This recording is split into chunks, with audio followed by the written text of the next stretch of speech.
Hello, Scorpio. Welcome to your weekly reading with me, Cindy. I was just thinking I don't feel so goopy in the mouth, and then I got all goopy. I'm still dealing with my orthodontic appliance, so bear with me. We're doing High Priestess Week, Scorpio. This is like, of all the weeks, this feels the most scorpionic to me. So, what are we going to find out in High Priestess Week? We're going to find out what your potency is. Your deepest secrets, Scorpio. What your kryptonite is your weakness. What is your nemesis?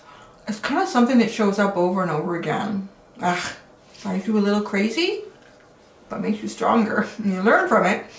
And then your next assignment in life. What could that be? So we're going to do that. We're going to do all with oracle cards. Oh, and we're also going into... Look at you with the Chinese dragon at the bottom. It's not your card yet, though. Not yet. We're going to do Witch's Oracle. That's the first card I'm going to pull out. But I won't give you the incantation until the end. Because I want to empower you at the end. Yeah, this is supposed to be empowering. So, there is an extended at the end of this.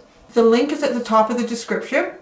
If you are drawn to it. In the extended... I do look at the cyclical energy that you were sort of moving towards, and then I actually do use tarot cards in that because I'm not using it on YouTube. So we will find out what from your past is still pulling on you or pulls on you, what from your future is kind of like trying to push you forward, how this push and pull is affecting you, and then we will find out kind of some advice in terms of how to allow all things to flow freely. I cannot say that this week.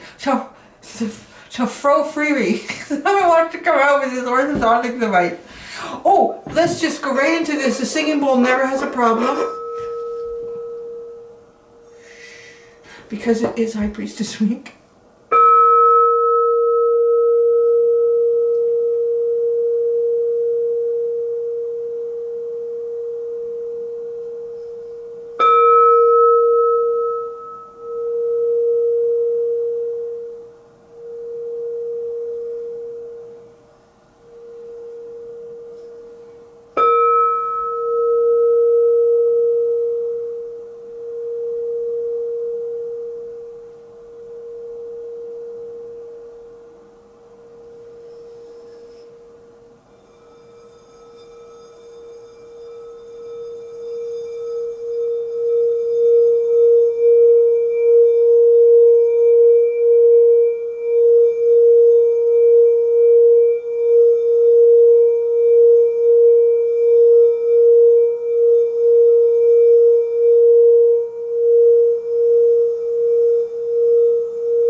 I think I want to become a singing bowl musician.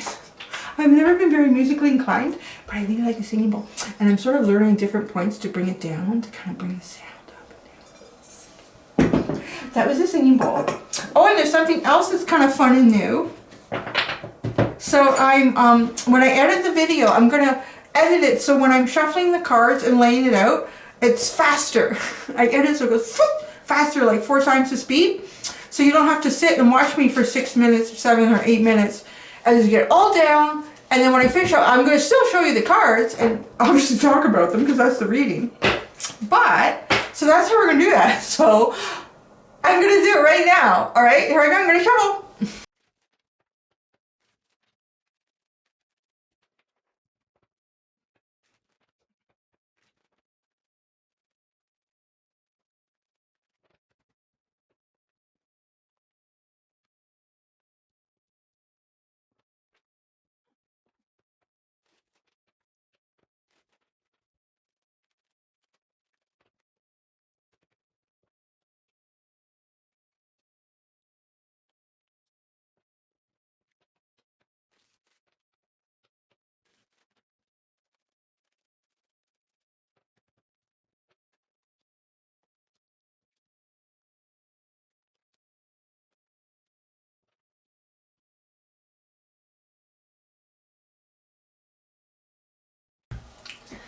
Okay, I shuffled. Was that kind of fun? Okay, so interesting cards. I like it. I like it. Now, the first card is from the Witch's Oracle. You got the Chalice. You got the Chalice card. I don't know. It's having trouble focusing on the shiny cards. I don't know what its attitude is about that. But like I said, I'm going to save that to the end. I mean, this isn't live. You can scroll to the end right now if you really want to know what the Chalice is all about. But I want to say something. I haven't brought it up for anyone this week because interesting, but this is really interesting because it wasn't significant.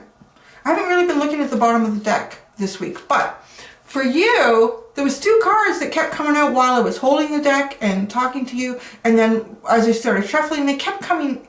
They didn't come out. They kind of kept ending up being there on splits to shuffle.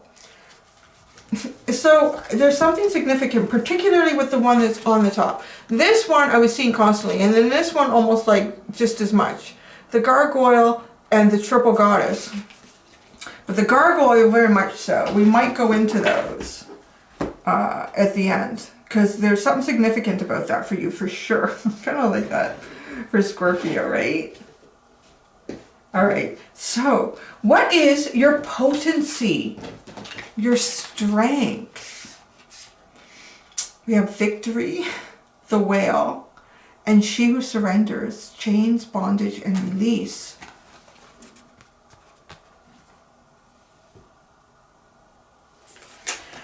Your victory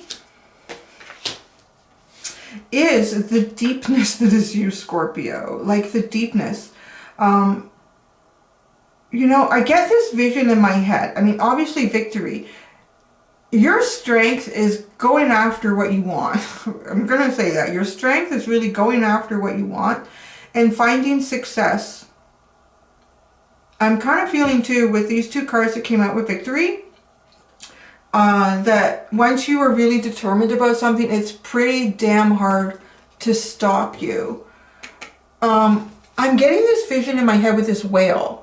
I'm imagining, like, you know, a long time ago, well, I know they still do, but I try not to, hunting like the whales. And I just imagine like a whale with all these harpoons on it and just diving so deep. So I'm getting it here with this chains, bondage, and release. Like being able to dive so deep within yourself or within the understanding of your world and where you sit in that with everyone else, like to go so deep that these harpoons, they can't, like, it pulls them out. You can go, I think you'll get what I'm saying, like about this really, really deep self-reflection, looking at too, because it's deep in the water. It's places where the sun don't shine, baby. It's really places where the sun doesn't always shine. And going in there and digging into it. But it gives you such a perspective about yourself and the world around you that, you know, some people might even call it intuition. But in some ways, I think it's an interesting form of observation that you play with. And you observe yourself. I don't know. I'm just getting like all the, like even like in your sleep, there's all sorts of shit that comes to you like in dreams.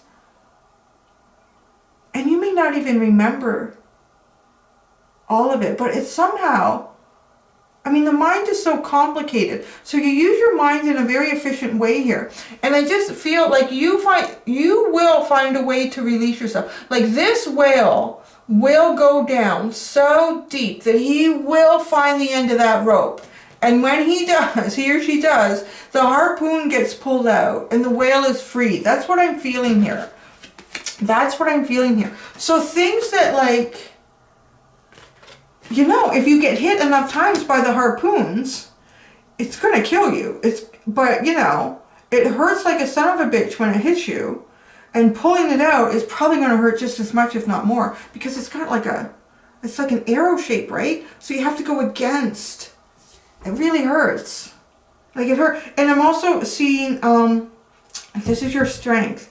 I'm envisioning like a bird. A little bird that was caught in the cage and its wings were clipped, right? and this little bird wants to fly free again. The cage to the door to the cage is left open now because, you know, the person that owns and possesses the bird, well, it can't fly away. The wings are clipped. And the little bird realizes at some point, you know, if I had my flight feathers, I could be free. I have them, but they've been clipped. So the only way for them to grow back is for each one to be pulled out. Each one needs to be pulled out. It's very painful. So that's what I'm getting. Like, you will go into the dark parts of yourself. You will move towards what could be very painful, because it means it's all about being victorious in the life that you wish for yourself and happiness. The freedom to roam the ocean without the harpoons. And then when each little flight feather starts to grow back, then you have to be brave and fly away, right? Like, you have to be brave and fly away. But I really get that with this. Now, your kryptonite, your weakness. Okay, I'm going to show you the card, but I think it is. So financial constraints. Now, there's a couple of messages that I get with this card. It can be actual financial constraints, like it can be the obvious for what it states. I get two other things with this card. I get like something is constraining you, when something makes you feel constrained or imprisoned or trapped. And I feel sort of an echoing, you know, with what I talked about with the whale and even the bird in the cage. Like, so that's a weakness for you. It depletes you. It makes you feel very depleted. Brings you into deep sadness. Really, before I even show you the rest of the cards, I really get from this, like, almost being like, you are like a wild bird, you are like a wild horse. Your creative energy, your life force is all about exploration and joy. I don't want to say joy because that's sort of the goal in each day, but you know, some people might look at you and go, I don't know about that, because sometimes you go towards stuff that seems pretty heavy, Scorp, or you facing some stuff that's pretty deep there. Like, why don't you let's just pretend everything's okay and go and do this? But you're like, no, we can't. You can't just pretend everything is okay. You have to face the heaviness sometimes. But you see, you could be rebirth, like death and rebirth, just as you are described, or archetypal with the tarot cards, is, you know, sometimes, but if you're trapped in death too long, that's what I get with this constraining card, because look what came with it. As soon as I saw this, I thought it's exactly what it is. It's more like a physical constraint here. It's, you see, this worm has so much creativity bound up here, but it can't come out. It's contained, it's trapped, it can't be shared, it can't be explored, it can't be witnessed, it can't be enjoyed, it can't be utilized. It's just like trapped, it's constrained. And then look at the sadness. This is she who aches, sadness, solitude, silent withdrawal.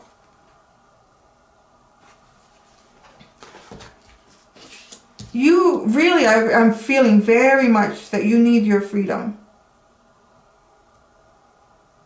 But you need your freedom to explore and to express.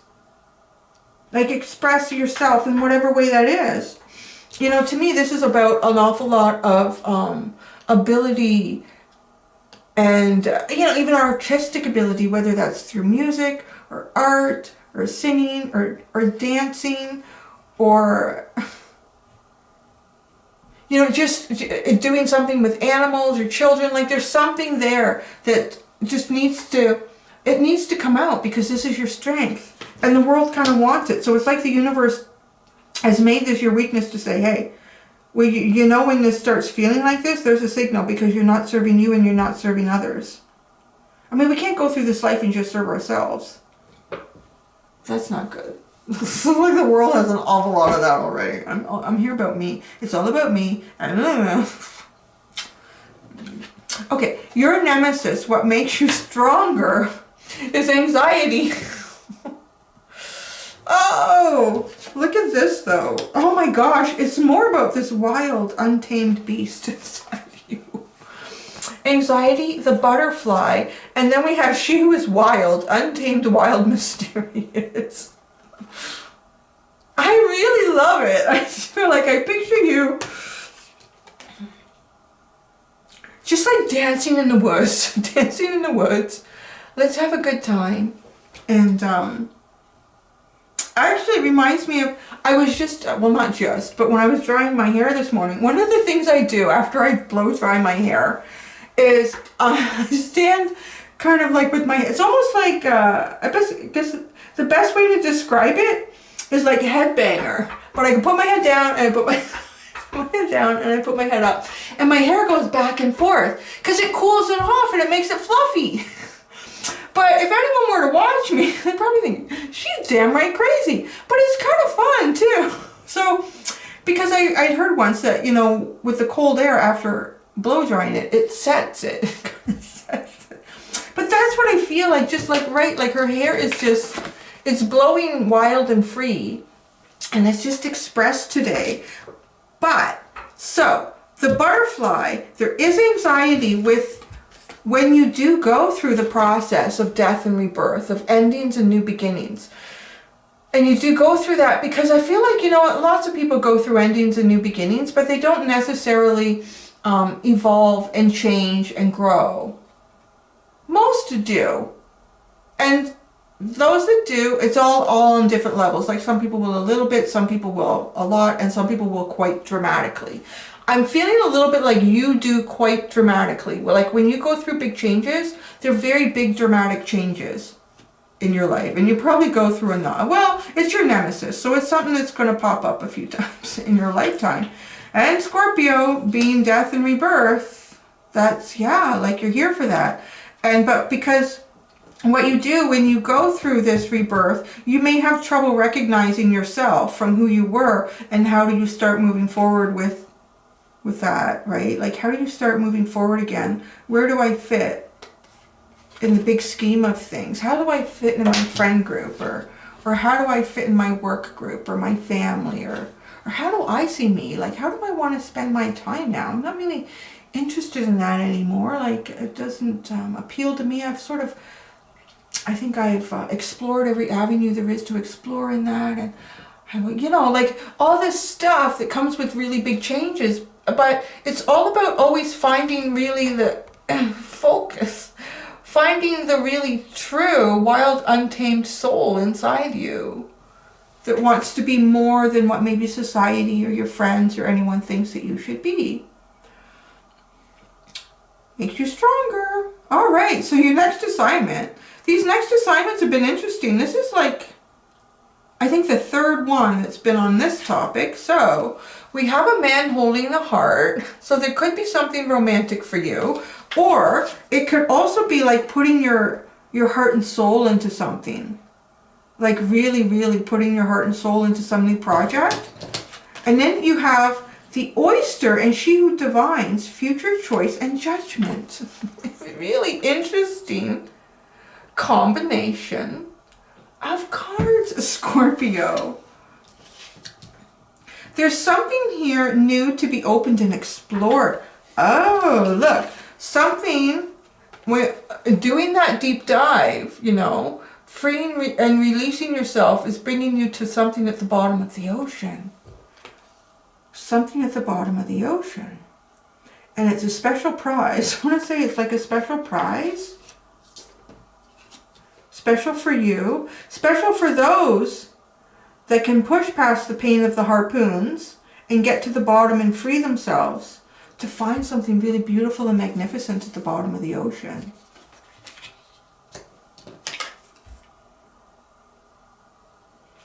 She who divines. Isn't it kind of cute, cool, like really to think about it, like divination and divine are so similar, but yet divination is something that's been given such a sour and dark, and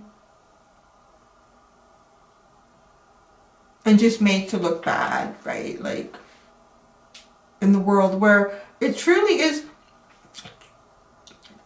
proving and showing to yourself and others that there is a connection. You do not need, you know, a priest or some other person necessarily really to help you make this connection. I say that a lot in my readings. Like, you don't need me. You guys can get cards and pull cards. You really can. The only thing I want to say is, like, I pull cards for myself. I'm the worst. I'm like, I don't want to do that. I don't want to do that. I don't want to do this. Or you don't want to see the message. Now, I do want to say that other people can help bring you a more broad perspective in terms of guidance or clarity. So in that respect, yes. And when we all practice that with each other most of the time anyways, with, you know, the people that we are friends with, anyone that we're engaged in a conversation and it might bring up a topic and they're struggling through something or trying to understand something, and we give them a bit of our perspective or we help them try to figure it out. That's what divination really is. So at any given time, you are tapping into this. So it does feel like that you're going to be tapping into it on a very, very high level here. You're also going to be making, because this is about future choice and judgment, you're going to be making a very significant choice about your future. And with judgment, here's the rebirth. Like, here you are coming up out of the darkness of the water. Cool, yeah. You went down, you felt the harpoons, the pain of the harpoon. You know the only way to get rid of it is to hold your breath at a point. I mean, the whale still has to hold its breath. It's a mammal. It can't breathe in the water. It's going down so, so deep to a point where it feels like it may drown in these emotions. It may drown in this experience. But if that means I am free, then it was worth it. It was worth it for that moment of freedom if death is to follow. This is so scorpionic, Scorpio. It's just really, it's just like, if the moment of freedom, oh wow. Oh, okay. Whew. That's heavy. Oh, that's heavy. I don't know if I want to talk about that. And so, the oyster's at the bottom, and that's the judgment is come up. I don't know if I want to talk about that, but it came into my head pretty hard and fast. A few days ago, I watched a documentary on the falling man. And it's about the photograph of one individual who, after the World Trade Centers were hit by the planes and they were burning, a photographer caught him and he's falling in this perfect position. And there was a lot of discussion about that. And it came really strong, like, through this movie. You know, how people... There was one woman at the end who had a really good take on, you know, is it really that important to figure out who this particular person was? And it might have been her brother, and it might not have. It looks like it might have been. But, you know, she was sort of very at peace with it. And if I can quote her correctly, I hope I can, was that it's not so much if we know who that is through that picture, but if we're able to see who we are from that picture. Like, nobody wanted to recognize that people were jumping out. And even still, I don't want to trigger anyone with it because it is a very, very heavy and it's a very delicate topic. But one of the things I could not help thinking when I watched this was the enormous amount of heat and the not being able to breathe. Like, the building was acting like a chimney. And, you know, and once the windows were broken, it just intensified. The air intensified. You can't breathe. Your skin may even be starting to bubble and burn. It's so hot. So one moment, if the last moment you have, that's what this is what is so, to come into Scorpio's energy for like High Priestess week, I knew it could get heavy, but this is really heavy, is to make that one choice for yourself. And no, I would not see that. I actually saw it as someone who wanted 60 seconds, 70 seconds more of life. They were trying to get, because life is meant to feel free. Life is meant to feel free. It's not, You're not meant to feel trapped. So to me, in no way, because there was one family that had a lot of problems trying to come to terms with the possibility that this could have been their father. But it was based on an awful lot of religious belief that if you kill yourself, then you're damned to hell. That I don't believe in either. And I certainly did not feel that anyone was making that choice. It just felt so strongly to me that it was the only choice for freedom. It was the only choice to be able to breathe. If I have that freedom, if I've plunged so deep into the bottom of the ocean to pull the spears out of me, to not be taken down the way something else or someone else wants to take me down. If I claim 60 seconds of freedom and I can't get back up to the top to fill my lungs with air, at least I was free for those 60 seconds. I felt that so strongly. And I didn't in any way want to talk about that on camera because it's a very delicate subject, but it came in, and I've learned it comes in for a reason. I hope it helps somebody, because really that's what that is. So, you're going to be making your next assignment as a man holding the heart with the oyster, and she who divines future choice and judgment. So, that just felt so heavy. We're going to go into the chalice. We're going to find out for you what this is all about with the book before I go in and do the extended. I do want to say also, please do not make any comments about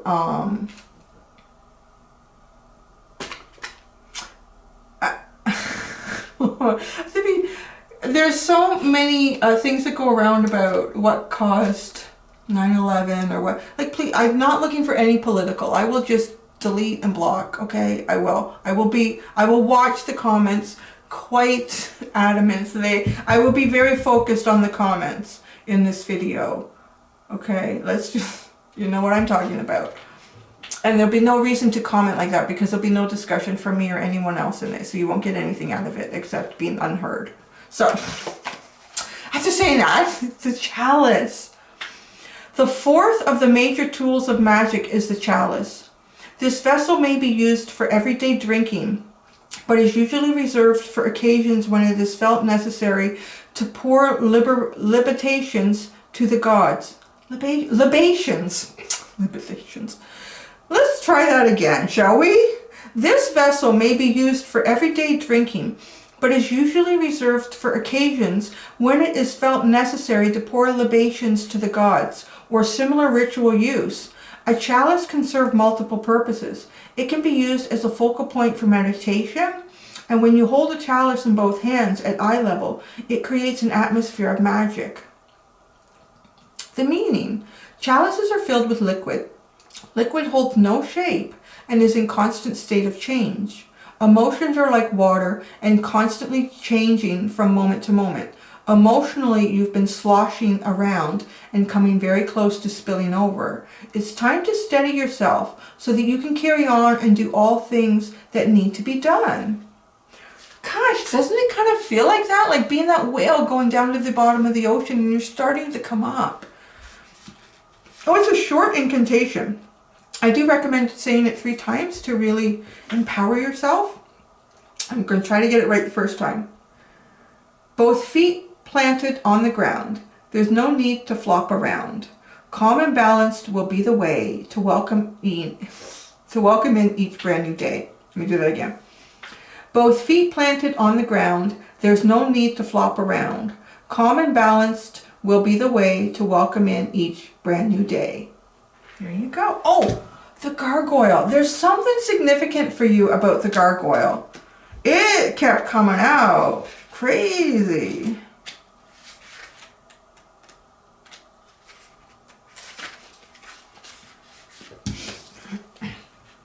Gargoyle. These sometimes grotesque stone figures found clinging to buildings were most famous during the medieval period, but have also been found as far back as ancient Egypt, Rome, and Greece.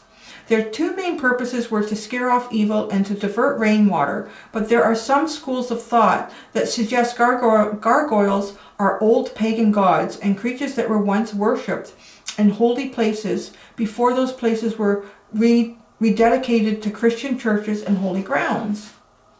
The meaning. To some, gargoyles are protectors. They are said to protect the place they are bound to. The gargoyles supposedly come to life during the dark hours, fly through the city, and keep threats both physical and spiritual away from their buildings.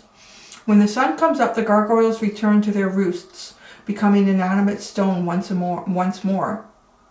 Witches have always sought out the gargoyle spirits for protection, and the gargoyle card in this reading is now serving as a warning that you have let your guard down lately, and that protection needs to be put back in place. There you go. Okay. The incantation.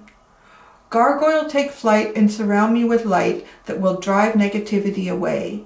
Be it human or spirit, in the day or the night. Keep me safe, I do ask, every day. I got that one right in the first time. Okay. Boy, oh boy. So we're going to go into, I'm going to go do the extended and find out what pushes and pulls you, how it affects you, and how we can make everything flow freely. If you see they're great. If not, I do hope to see you here next week. Next week is Faery reading, so we'll see you then. Until then, do be gentle with yourself, Scorpio. Bye.